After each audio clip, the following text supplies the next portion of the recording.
Is Vrabel different, you think, a 2.0 version of him in a way that Belichick was more 2.0 when he showed up in New England? He just seems to be, again, I think a little bit more, he's throwing arms around people. Or is that just because it's such a different way of seeing a Patriot coach handle business after Belichick for 20 years? I think that every coach on a second time around, Rich, I'm not telling you anything you don't know because you've covered as long or if not longer than me, but I think they're all different because they have said, okay, these are the things I need to stay away from. These are the things that I can do. And they had a year. That was important, I think, for Mike to be in Cleveland for a year to kind of self-audit and watch how somebody else did it at the NFL level. He saw it in Houston. He did it at the NFL level. He did it in Tennessee. He saw where the potholes, pratfalls, and landmines might exist. Watched it in Cleveland. And then when he got here, one other aspect I think that is extremely important to what he's instilling and installing is he knows the area. He knows the media. He knows how to approach us, which is to give us a bunch, but we're thirsty little, baby Robins out here. Just give us anything. So giving us just enough to satiate us will be great. Treating us pretty well, but be good. And if you're not good, and this was always the way it was with Bill, Rich, believe it or not, if the team wasn't good, all we wanted was a candid reflection on reasons why. And if he wasn't going to give it at the podium, can we have a conversation on the side and you can explain some of this stuff to me?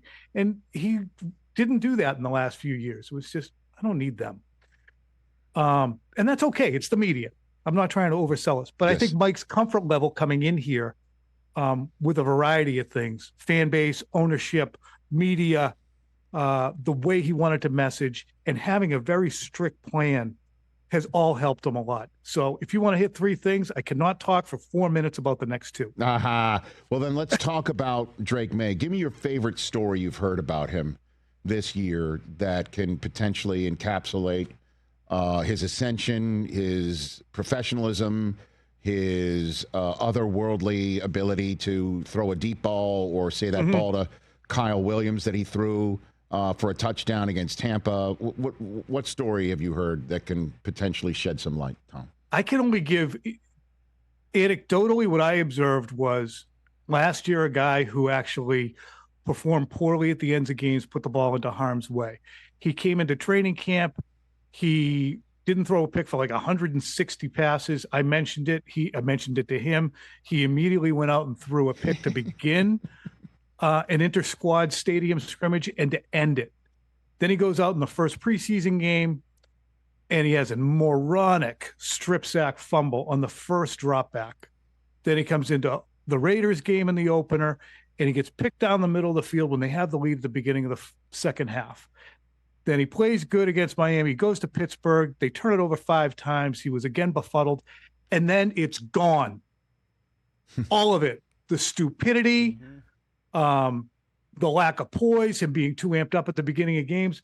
That to me is one of the most remarkable things. And I've been lucky enough to have seen some remarkable things from the quarterback position. That to me is one of the most remarkable things I've ever seen, to go from a guy shooting 83s to shooting 68s. Like, so the coin dropped in the machine after week 3 into week 4. The coin just dropped into an MVP machine.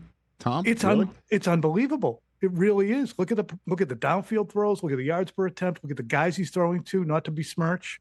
Look at the offensive line. Again, not to besmirch, but they're not loaded with experience and high level talent. It's remarkable. So is that McDaniels getting through? I mean, what is it? Okay. Yeah. I think it has a ton to do with it.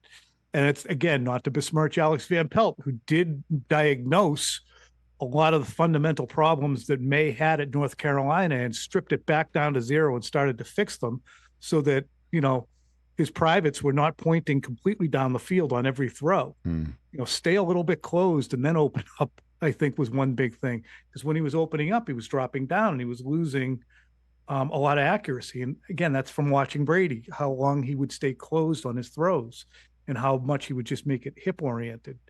So he improved it.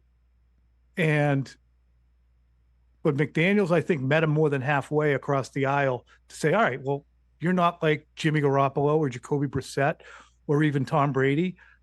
I'm going to need to do things a little different with you because you do things differently than them. And it's been a mutually beneficial relationship, I think, in that way. Hey, you made it all the way to the end. Thanks for that. Check us out every single day streaming live on Disney Plus and the ESPN app 12 to 3 Eastern.